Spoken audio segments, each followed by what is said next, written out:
सारी एजेंसियां और खुद प्रधानमंत्री मोदी एक अकेले आदमी को चुप कराने में क्यों जुटे हैं? अडानी के ऊपर बेनामी संपत्ति इस देश में लाने का आरोप है, आप जांच क्यों नहीं कर रहे? वो पूछते हैं शेल कंपनीज का आक्षेप है, आप जांच क्यों नहीं कर रहे? वो पूछते हैं कि एसबीआई और एलआईसी ने अडानी में पैसा क्यों लगाया? वो पूछते हैं कि आपकी विदेश नीति अडानी को कॉन्ट्रैक्ट दिलाने में क्यों लगी हुई थी? पूरा तंत्र, पूरी सरकार, सारे संसाधन, चरण चुंबक मीडिया, सरकार की सारी एजेंसियां और खुद प्रधानमंत्री मोदी एक अकेले आदमी को चुप कराने में क्यों जुटे हैं?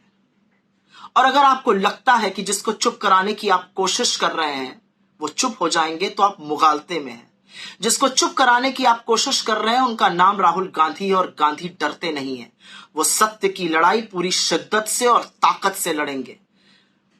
आप क्यों डरे हुए हैं ये मैं समझती हूं, क्योंकि राहुल गांधी ने आप एक झटके में आपका पूरा मुखौटा बेनकाब कर दिया है।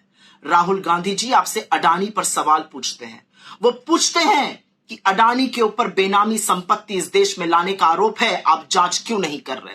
वो पूछते हैं शेल कंपनीज का आक्षेप है, आप जांच क्यों नहीं कर रहे? वो पूछते हैं कि एसबीआई और एलआईसी ने अडानी में पैसा क्यों लगाया? वो पूछते हैं कि आपकी विदेश नीति अडानी को कॉन्ट्रैक्ट दिलाने में क्यों लगी हुई थी? वो पूछते हैं कि अडानी को 609 नंबर से दूसरे नंबर तक ले जाने में आपकी भूमिका थी, तो यह रिश्ता क्या है और यह क्या कहलाता है?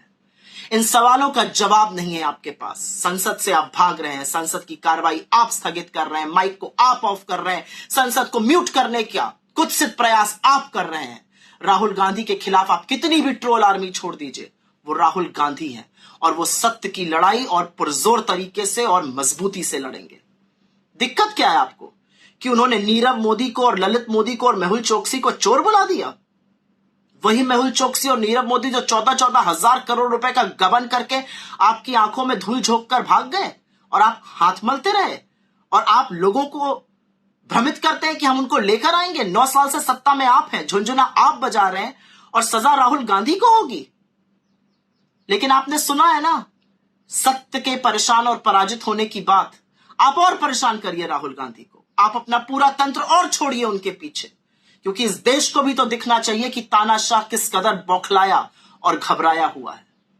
और अंत में एक ही लाइन कहूंगी राहुल गांधी जी के बारे में, हम परवाने हैं मौत समा, मरने का किसको खौफ यहां, ए तलवार तुझे झुकना होगा, गर्दन ने बगावत करती है। याद रखिएगा मोदी जी, सत्य को और राहुल गांधी जी को डराना आपके बस की बात नहीं है।